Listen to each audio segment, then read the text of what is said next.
All right. So two humans from Brisbane. Well, we are two humans from Brisbane. We are. We We're two exist. lady humans. And we have a new podcast. It Y- is the Cauldron of all things, A nice little melting pot. where we will throw humans and issues. Gentle issues like Yeah. religion and politics, toxic Topical masculinity. news. Yes, Toxic topical. masculinity, transgender, gender fluidity, all of the things that you talk about on a first date. Yes, upon your first meeting. When you're just getting to know people. At dinner with your grandparents. And your crazy Uncle Dave. Yes, I have a crazy Uncle Dave. Yeah, my crazy uncle's name isn't Dave, but...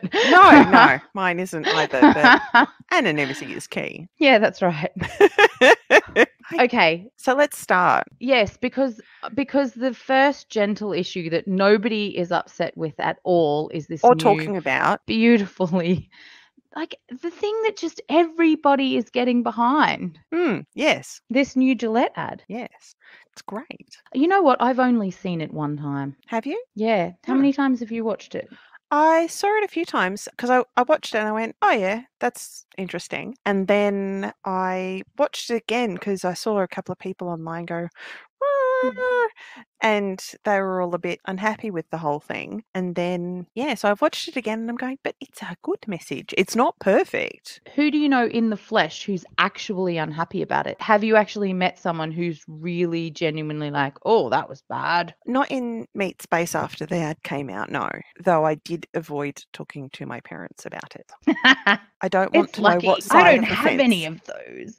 That's interesting, actually, that you would avoid just, I don't want to be offended or, Well, no, sometimes I I don't want to be do. argumentative, really, because it takes energy to do that. I was talking to one of the cousins when they came to visit, and my dad was being a bit of an MRA. Hang on, what's MRA? MRA is men's rights activist, which basically means you're an angry little troll on the internet. Yeah. Piers Morgan. So you actually don't think, what do you actually think about it? I think that it's a good ad. It's like, these are things that happen. These things are not ideal. Here is an image of someone stepping up and stepping in, and it's a person of the same, presenting as the same gender as the people who are doing the violence. I think it's a great ad too. I think it's actually significantly better than the government's ads. Stop it at the start. Oh, yeah. Have you seen them? Terrible. I've seen... they're significantly stronger. And I love them. They're great. But I actually think that it's done better than them. Yeah. Some of the ones that were posted around Central a little while ago were young guys with tattoos going, she didn't call me back, so I punched her, or she won't go out on a date with me, so I raped her, or, things like that. And that message is tattooed on their skin to say, this is something permanent. People will talk about you, and this will be your story. Yeah. See, the stop it at the start or the, domestic violence, the government ones that I've seen have been like, the older brother does something like, oh, I just said this to her. And the dad's like, oh, well, that's nothing. Why did you get detention for it? And the girl in the back seat's gone, yeah, that's okay, Dad, because I always expect to get sexually assaulted when I go to school anyway. And the dad's like, oh, that's not what I meant. Have you seen them? No, I haven't seen them. I don't watch a lot of free to air though. Neither do I. I don't know where I even picked this up, but they're really, really strong messages and nobody had a problem with them. Nobody, you don't even know about them. And they're really strong. But then a private company does that and everybody loses their mind. Yeah, they dump their razors in the toilet and then tweet about it. I love how bearded men have been dumping their razors in the toilet. I was shown this by one of our mutual male friends, Guy, who's already given up on self-grooming. Stop self-grooming in protest. Yeah, neck beard, and the picture that he showed was like of a neck beard type of guy going, I'm never going to use Gillette again. It's certainly not an empowering ad necessarily. And honestly, if you look at Australian culture, I've heard, no, don't let him punch you. If he punches you, punch him right back. Like, this is common behavior. Don't let anyone hit you, son. This is actually quite common. So if they're talking to wide swaths of the Australian population. Or it was an American ad? The Gillette ad is American, yeah, which I think is why it got a wider viewership than the government ads that you're talking about. Yeah, that's right. I guess people don't get so up in arms outrage about porn, basically. There's more money in pissing people off from overseas. I guess we have to go with an explicit notice on our podcast.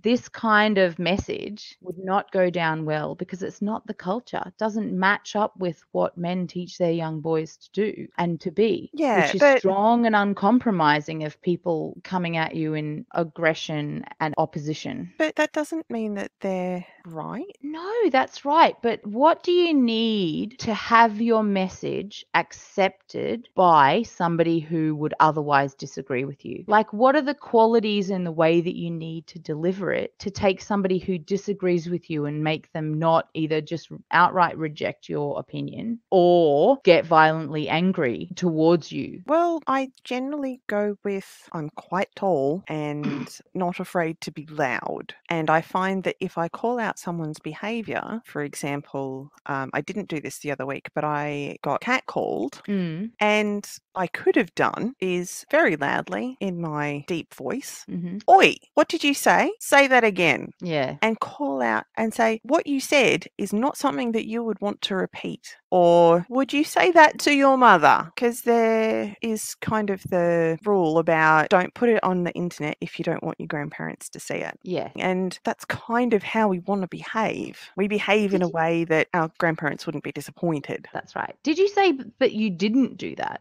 No, I didn't call them out because, well, one was in a car and the other was in a truck with a mate. Ah, yeah. Huh. So situationally, if you had a peoples near you, you might have, or an escape mechanism. If they weren't in a vehicle, potentially, I would take the time to call them out. But then again, I have also been known to walk in a straight line and not veer when a man in suit is coming at me. They bounce off me generally because they're not expecting a woman to hold their line. I know. They're expecting that a woman would get out of their way. We talked about this before. You and me are opposite in the way that we deal with undercutting manliness. You're like, I am not moving. And I'm like, I'm going to open the door for you. You're going in here first. Because they're like, oh, that feels uncomfortable. And I'm like, you know what? If you held the door open for me, I would feel weird about it too. It's strange and uncomfortable. So if I can, I do. So you get to feel strange and uncomfortable, not me. People don't like to be reflected their behaviour back to them, though. The reason why I walk in a straight line, I work in town. So if I'm out on my lunch break or if I'm out before or after work, I generally want to be going somewhere. I have a purpose. So I walk with a purpose. I will step aside for people, but if you're walking at me, I'm going to return the favour. Yeah. And you're probably not going to like it. That's hilarious. Ah, Gillette. One of the links that I'm going to drop in the show notes, we will have show notes, is an article from psychologytoday.com, and it's about what the new Gillette ad misses about boys. Basically, it goes into saying we want boys to be the best they can be. Young boys and men are looking up to the older men to see what is appropriate in certain situations. And it's sort of buying in off the Me Too movement, kind of. It does have Terry Crews in there saying men need to step up, stepping up and telling or showing other men and boys how to behave properly in society is a good thing. And masculinity in and of itself isn't toxic, but if you tick certain boxes, so for example, thou must grow facial hair or shave, thou must adjust your junk in public, thou must walk topless down the street, thou must, I don't even know what manly things are. To be confident, to not back down, to be the person who fixes things, who does all of the stuff, doesn't require help, and doesn't ask for directions because self-sufficiency. I think self-sufficiency is a serious thing. Well, I think self-sufficiency is something that everyone should have. I know, but girls aren't socialized to be self-sufficient. The whole screwing in the light bulb, getting the man over, you know, the whole hire a hubby businesses that are around. Yeah. If you say that you are just going to fix that thing with the power tool yourself, wide ranges of the community will be like, oh, I've banned my wife from power tools because she's terrible at them. I'm like, really? Come on, you can't be that terrible. And then one of our friends told a story about, no, she tried to do this and the like explosions happened and chaos ensued. And I'm like, oh yeah, no, fair enough. I would have banned you from the power tools too. There's just an assumption that women can't do the physically required things. Yeah, I call bullshit on that though. I mean, some people can't. Some people can't, and some people just women can't. Just some people cannot do that sort of stuff. That's fine, and but some people make a choice not to. That's right, but the stereotype in our society is that if you're a man and you can't, you hide that. If you're a woman and you can't, that's okay. I'll just get a guy to do it because, I mean, when I moved out of home, I moved out into a place by myself. My dad bought me a toolkit because I was going to be the person who did that, and I did single parenting for a long time as well. So I was the guy, the person that was the go-to for all of the things. So yeah, absolutely. Daughter of a single mother, she fixed the awning. People are like, oh yeah, you got a new awning. How'd you get that up? Mum's like, I put that up. Really? Yeah. Yes. Fixed the toilet too. Aren't you good? No, I'm a human.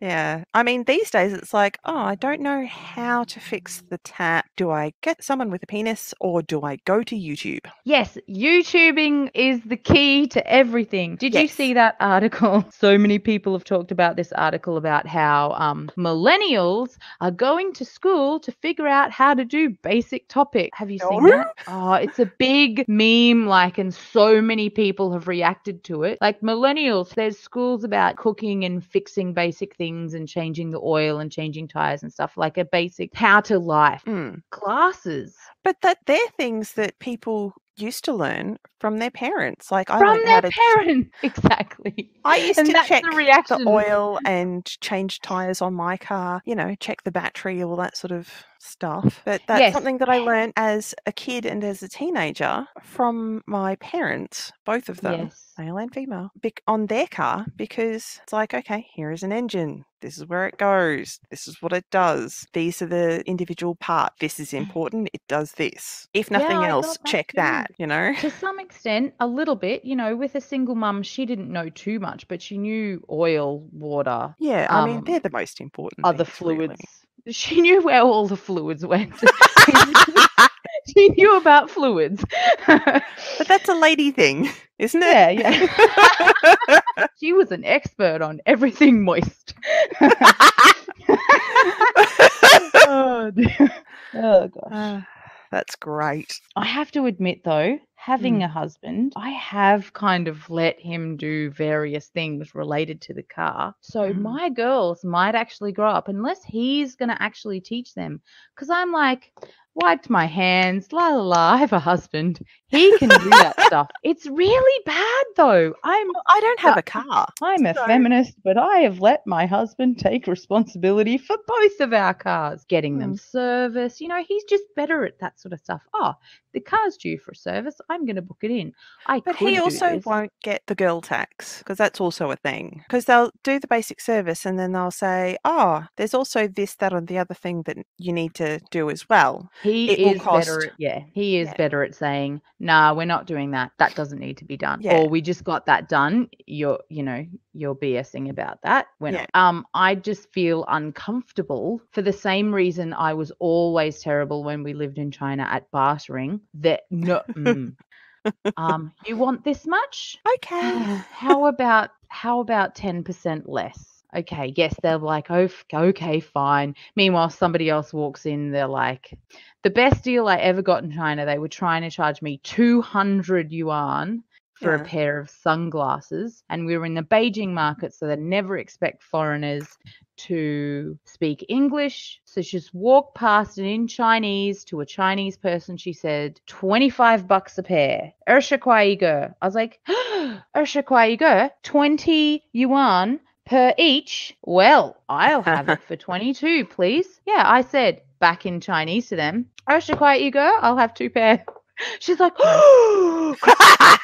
There was another foreigner standing there. She's like, crap, 25. I'm like, cool. She said, you know, Wu, I'm like, cool. She's speaking to me in Chinese now. Yeah. Didn't say it in English to the other, you know, they were doing a deal. They were getting 10 pairs for like hundreds and hundreds of yuan. I'm like, that's fine.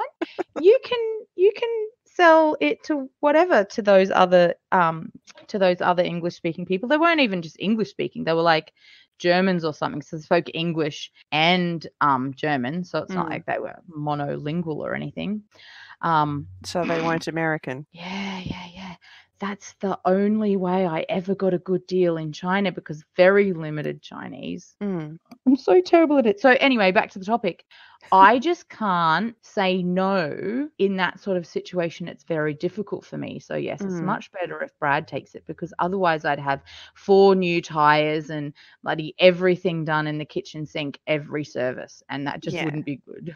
I got a lot of that when I was getting my car serviced, or the guys would say, oh, so we did your general service, but we also, and this is going to cost you more. And yes. And you're like, pardon?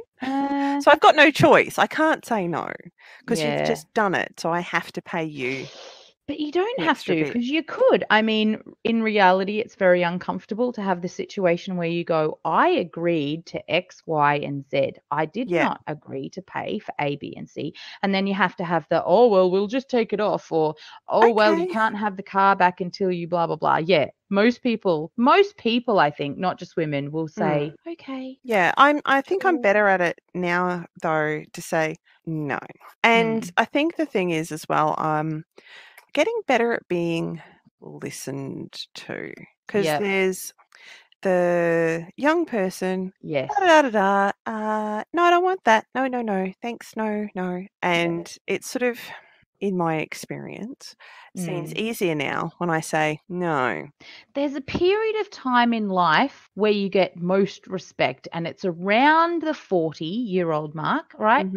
Young people haven't experienced it yet. People who are on the other end get the old person tax because they aren't seen as good at shopping around or getting the best deals online, or, you know, realizing when they're paying too much for stuff. So there's the old person tax, there's the inexperienced tax. There's a dip where you're like, okay, you're savvy enough, you've been around, and then no, you're past it. You like have no idea what's going on.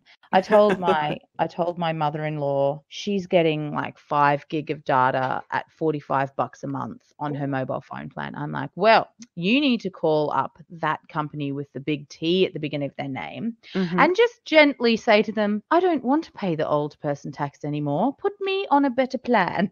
Well, see, that's the thing. If you don't shop around with certain things like phone plans, you get the lazy tax. Yeah. Yes. And you get the same with CTP. Yeah, because every year you could change it and get the first year's deal. Or and then after the first year's deal, other companies that charge less in general. I mean, some car insurance companies sort of go with the, oh, if you're with us for a long time, we give you discounts and it'll be cheaper. But if you see what they're charging you and then you look around, you may find exactly the same policy with someone else for cheaper. Yeah. Even with all of your loyalty bonuses. But who could be bothered? I definitely pay lazy person tax. I pay lazy person tax all the time. Yeah, I do not pay lazy tax on my mobile phone because not very long, I think within a few days after my contract ended, I was in the store talking to the chap and saying, give me more data, I want to pay less money. Yes. I don't pay lazy tax on my phone. I have capital T Lite, which actually starts with a B. And I have to prepay it every month, but they're pretty good. Yeah. Okay. It is inconvenient to have a prepaid blur, but at the same time. The 14-year-old has a prepaid phone and it's a fairly basic phone, and being prepaid and having to activate the money and do all the things and keeping tabs on, you know, how much he's used it for data. Yeah. And all that sort of thing. he has run out a few times, but I think there's a better system that we've got in place at the moment where we sort of keep a closer eye on making sure that it's always topped up. Because it's kind of important because... yeah.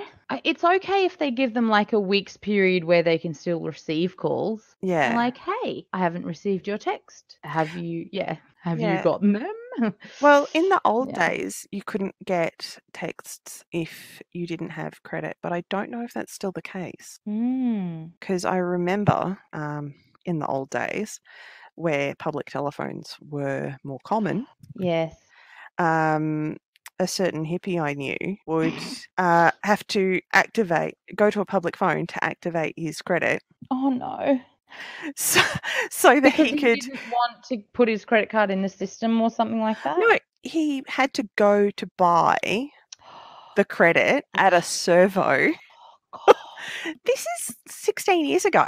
No, I still know people who choose to do that today because they don't want whatever telephone company to have any of their information. I'm like, dude, I've saved my credit card details into that system because there's a big, I just want to put my PIN in and be done with it.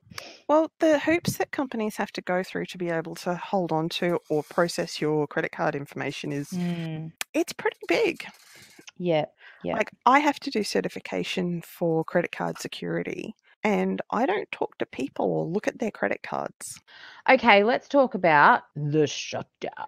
It's 30 days, and they're Those poor people shut down, and I haven't been able to find it, but I heard on the news somewhere that the military, for the first time ever, had not been paid. Yes, that was a couple of days ago. I heard that too, for the first time ever. Quick! Well, everyone! .net.au. It's time! Take over. It's time. It's time for the Brits to go, yeah, you've had enough. Yeah. The Queen just needs to go, right, sorry, Don. So he's offering a whole bunch of things.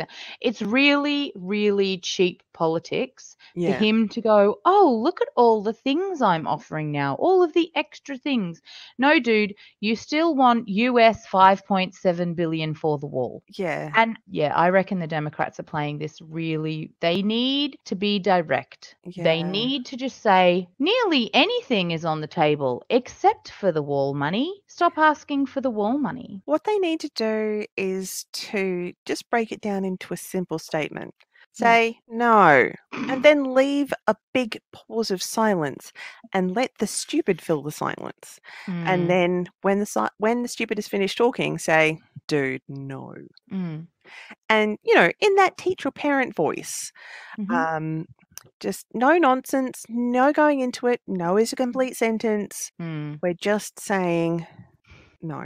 We're not even going to compromise. We're not going to talk about it until you stop the nonsense. There is piles of rubbish building up in their parks. Yeah, national emergency. That's so sad. Terrible. Honestly, but there's not a lot of news. How do you have a system that's so ridiculously terrible that this happens all the time? Do you know, have you heard about some banks? Some banks, I don't know which ones, but some banks will actually fill the checks that they normally get. So it's like a non-interest loan. And if yours is the bank that you normally get your money paid into, then they will just give you a paycheck like a salary to tide you over for the month because they know that they're going to get that money in and then they just take it off the top. Yeah, okay. So I didn't know that. I heard that happened with a couple of the banks and I'm like, that is fantastic of those banks. But how do you have a system that's so messed up that private companies need to start doing this? Oh, it's so sad. Yeah, I don't quite get it either. It's like I don't even have a metaphor for this. It's just Nancy terrible. Pelosi said it worst. Well, you know how she called him the petulant child? Oh, yes, yes. The word petulant is problematic because a good proportion of people probably don't have a really strong understanding of that. But calling him a child is totally appropriate. The guy is a narcissist. I don't think it, well, probably, but some of the things that were going around in the news before he got elected, or just after he got elected, where he was saying, yeah, if I was going to run for politics, I'd run for the Republican Party because they're stupid. Yes. And Yes. it's like, and his family, his kids and other people, he used to be a member of the Democrats. And a lot of his kids couldn't vote in the Republican primaries early enough because they forgot to register as Republicans. They were registered as Democrats. ugh, Did that's you know this? hilarious. It is funny. I didn't know that, and it's hilarious, but I don't quite understand how the American system works because it seems quite complex because they have to keep registering like all of the time and make sure that their registration has gone through, and then they have to go to a certain place to vote because doing a postal vote is almost like not voting at all because that they system is only count them unreliable. if Because it's not first past the post, and it's not popular vote either necessarily. Yeah, it's weird. But when you register to vote, you actually put down who Which your party? party affiliation is. Yeah, And that is, firstly, that is weird because it's like, okay, I've registered to vote and I have to say who I'm basically going to vote for the most of the time. That is not a secret ballot. So step one.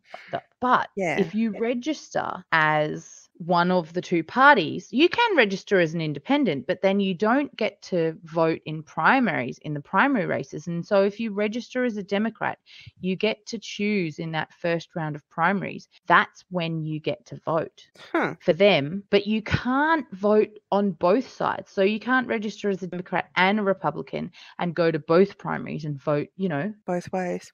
I mean, I like our democracy sausage better because we go to the local church or school, and I've never been to a church.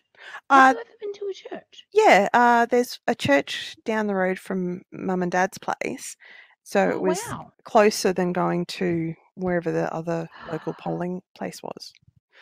That's weird. I always thought they were like primary schools or some high schools too. Yeah, primary schools and churches so that they can get funding.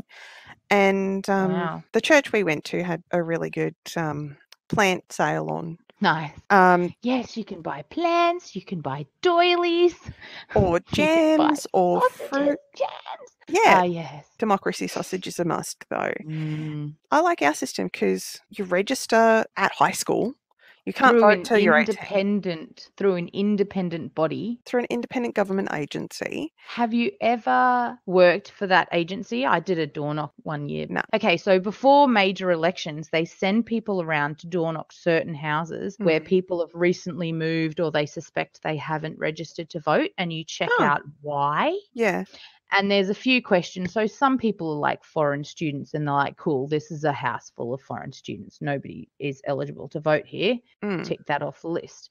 But some people I encountered just said like, I'm not registered. I don't want to be registered. Okay, write that down. I'm not going to pressure you. It's the only way you don't get the $20 fine if you somehow find a way not to register. I went to one person's house who was disabled. They're like, I am disabled. I don't have to vote. Stop coming here. I was like, I'm sorry. I hope you have a nice day. Right. So there's reasons you don't. I encountered some Mormons. They can't vote? They choose not to. It's their religious right. Okay. But yeah, and a couple of people were like, oh my God, I haven't done that. Oh, I can do it with you now. Cool. Give me the form, Yeah. And so I actually registered a whole bunch of people too. Yes. And then, oh my gosh, you must go and do this civic duty. No, I must go and get a sausage. Yeah. And the civic duty happens So that I can have the reward of the sausage. What you must do is walk into the room, go to the person, tell them Cross your your name. name off and They then put the paper in the box. Yeah, they cross it off with a pencil. Hey, you don't have to put that paper in the box. You can screw it up and throw it out the window. Nobody is physically going to restrain you from doing that. This is true. This is true. Yeah, it's funny. Yeah, basically all you have to do is go up and have your name marked off. But when you're there, you may as well have a look at who's there. Have you ever gone and written the full 120 whatever it is numbers in that time. Senate? Me too. It's so fun. And then there's this big line of people going, just vote above the line. No. 3. No. 5. I don't know why, but we don't have like big, huge lines. If we do have a big line, it generally moves fairly quickly. Yeah, the lines move pretty quickly. I've been in a line probably for about 30 minutes at the longest ever. And it's fine. Yeah, you play with your phone. Yeah. You talk to the people. Yeah. Kids run around at the school. That's right. Things. Yeah, it's fine. Yeah, it's nice to be at schools actually because, you see some of these people lining up in the middle of cities down the, block. Tall building on one side, cars going by on the other, cars parked there, and here's this mass of huddled people waiting to vote. It's really... But something that I find interesting is the difference between us voting and the US. So I go to the polling place. There's potentially a volunteer who works for the AEC, the Australian Electoral Commission. Independent body, yes. Independent body. They come down the line. They go, okay, are you from this district or that district? Do you know which one you're from? Oh, you're not sure. Okay, well, what suburb are you from? Oh, okay, you're remote voting. That's cool. Yes, and you can vote for anywhere in the country because they have ballots, paper ballots, pencils to write with. But they have paper ballots for every single place in the country. And if they didn't have your ballot or if they'd run out for some random reason, they could get them from the next one over. But I've never seen them run out because the stacks they have of the spare ones from elsewhere are actually kind of huge. Yeah, it's pretty good. But the only people who really ask for your ID, if anyone asks for your ID, and not just your voting card, are the people with the list. Yeah. But in the US, there was a lot of reporting before the last election where people of colour, disabled people and women were being singled out by well-built men who happened to be white and carrying guns, who were not in any way affiliated with the voting process, going up and down the line saying, oh, polling booth's closed, you may as well go home now, you can't vote, which is not the case. If you're in line, you can still go in and vote. Yeah. Or, oh, that's not the right ID. It's like making it as difficult as possible for certain groups to not be able to vote. You know what? Okay, that is horrible. Yes. And I nearly can't believe that. That's disgusting. But do you know what makes me more frustrated is that they report this sort of stuff. American newspapers and American media report this sort of stuff as such a tragedy when it happens in Africa. Yeah. It's like, oh, that's not a free election and it's so terrible. And they're other. They're not here. It's the hypocrisy of it. Yeah, but if you sort of think about it, how well educated on the political system of the country is anybody, really? Yeah. I mean, we do learn about that in like year 10 geography and stuff, but who's really listening in year 10 geography? I mean, I've been in year 10 geography classes and nobody is listening. Oh, my least favorite thing, we could talk about climate change. Did you know when that climate change report came out 6 months ago?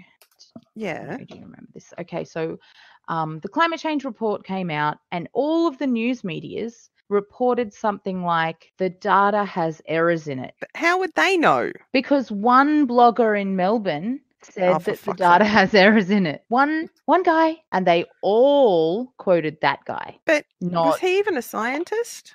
He's a scientist of something like geology, not climate science. So yeah. Oh yes, I've looked at that data and it's problematic. Okay. I mean, the data's fucking problematic. We're ruining the world. Of course it's problematic. No, I know. It was funny. I mean, it wasn't funny. It was terrible. But if you don't laugh, you cry. Yes, what shall we do? I mean, I've been driving my car around like a complete hypocrite, so. That's okay. I went to dinner this evening, and instead of riding my bicycle, which I need to get repaired, I drove. You and everyone else was meeting to do a ride. You are. I mean, that's just pure evil. I mean, in 200 years, when the world really is destroyed, people are just going to look at you and you're 30 years, man. I'm being damn it. I'm fine, you're correct. In 30 years. No, past that, past the world actually falling apart, when this is proper history, people are going to look back at you and me and they're going to actually say, Jesus, how is everybody still driving their cars? Yeah. Why didn't they just, I mean, they'd even invented cars that could run on solar or plug in. Why didn't they do that? They just should have changed. Nobody in like history or when they think about the future, never think about how expensive stuff is. Yeah. I can't afford a plug-in car. No, because you have to, be paying for your current car and then saving so that you can trade in your current car and get a currently more expensive electric car. I mean, even if the electric car in the short term is cheaper, even if it is a lower cost than a new petrol or diesel car, you may not necessarily be able to afford to trade it in. Yeah, that's right. You may just have that car until the end of its natural life. And which isn't ideal. And if you just trade in your current car, somebody else is going to be driving around that car. Unless you literally just drive that off a cliff. The car's going to be driving on the road. Please don't do that. Not by me. I mean, you'd get out, you'd put it in neutral or whatever, brick on the accelerator, quickly jump out of the way, car goes off cliff. Don't do this. Don't do this at home or in your backyard. Don't do this in my backyard. There's a hill. It runs down towards my house. Don't do that to me. But yeah, I mean, somebody's going to be driving it around. No, but did you hear what's his name? Tesla guy. Oh, Elon Musk. Yes. Elon said that he's going to do something and start trying to make cheaper cars for everyday people. And to that I say, yes, please, because I can't afford 80 grand. So he's basically doing a VW Beetle. Ooh. Oh, see, that's my favorite. Well, the story behind the VW Beetle was to be a car for every man. Oh, okay. So it's not going to actually look like, damn, I was excited. I thought it's probably not going to look like Herbie. But could it please though? I suppose you could paint it. But the bug is an extraordinarily cheap car to run and maintain. Yes, because you know why? It was for Europe, so colder climate, and it doesn't necessarily work too well in Australia because hot, especially now climate change because roasty. But a lot of them, some of the earlier ones had not a water cooling system, an air cooling system. So like the heat sink on a computer, it just had a lot of wavy design in its engine, and that would just leach heat through the air, not through having this whole extra water system. So cool. I don't know if all cars used to be like that, but I really wanted one for that reason when I was a teenager. Yeah, that and the engine is basically a Porsche engine. Ah, I did not know that. My ex-husband may or may not have owned two separate bugs. I envy you. Actually, I like my Korean Hyundai. It's lovely. I had the occasion to drive, when we were living together, I had the occasion to drive one of his bugs, and they're loud. Oh, yeah. And the odometer is in miles per hour. Ooh. I'm going 60. This feels really fast. Yeah. Basically, it's listen to the engine to see how fast you're going or look at what the other cars around you are doing. Although, you should have just hopped onto a really lonely road somewhere with a friend and gone on the phone, right, now drive 60 and then just got a Nico and like, This is where 60 is. 60, written it on. There was a cheat sheet in the glove compartment. Oh, that's cool. I guess you'd get used to it. You'd like 60 equals 43. My favourite, though, is one time when he parked his car at work, the other guy who had a bug parked near him and left a note in his car saying, "Oh, I turned your light off and I also locked the driver's door for you." Ah, with the key. Oh, that is good. Yes. But the thing is, the passenger door doesn't lock or didn't lock on that model. So there's no point in locking the driver's side door, except that people, if they're going to break into a car, would probably try the driver's door, but not the passenger. Yeah, maybe, I don't know, a driver would try the driver's door. A kid would try whatever door they walked up to first. This is true. Yeah, one time we were we were at a mother's group, and a lady she's put her key in the car. She started the car to turn the engine on. She's running the aircon, and she's put her baby in. Baby's in the crib, baby's sleeping, aircon's on, car's running. So everything's fine. Closes the door to keep the aircon in to cool the car down. And runs back inside because she forgot something, as you do, because you're a mother and you have 1,000 things. Comes back out, goes to open the door, the car's locked itself. Oh, God. Most cars lock themselves when you start driving off, you know. Yeah, once you hit like 10 kilometres an hour or something. K's an hour. My blue car, my Hyundai, locks itself. It seems to be after I hit a certain speed, but sometimes I think it's distance. I'm not sure. I'm confused. Anyway, it locks itself. Her car just times that and locked itself. So not only did the RACQ open that extremely quickly, they also arrived extremely quickly. I mean... Well, the magic words there would be, there's a baby in the car. Yeah, that's right. And they get priority. Yeah, I wouldn't be surprised if the RACQ was like, I was currently helping you, but I'm going to pack up my tools now and go and save the baby. I'll be right back. Yeah. I'll come back for you in a second. He might have been driving by. Yeah. Well, I mean, saving the baby, because it gets really hot in cars really quick. I mean, she probably would have smashed in her own window if the aircon wasn't running. Yeah. She would have done that. She would just be like, well, it's summer. Yeah. I can buy a new window. Yeah. A new window costs less than the stress, worry, and whatever of baby. Yeah. Anyway, that's my story about cars. Well, I think we've talked about a wide range of things. Yes. Thank you for listening. Goodbye, everybody. Everyone. All of you. Everyone. All of the humans. Many ones and twos of you who ever listen to this. Because we make you. Oh, yes, we do. We will. What? No. I mean... And there will be show notes so that you can read what we've been talking about. Yes. Okay. Bye.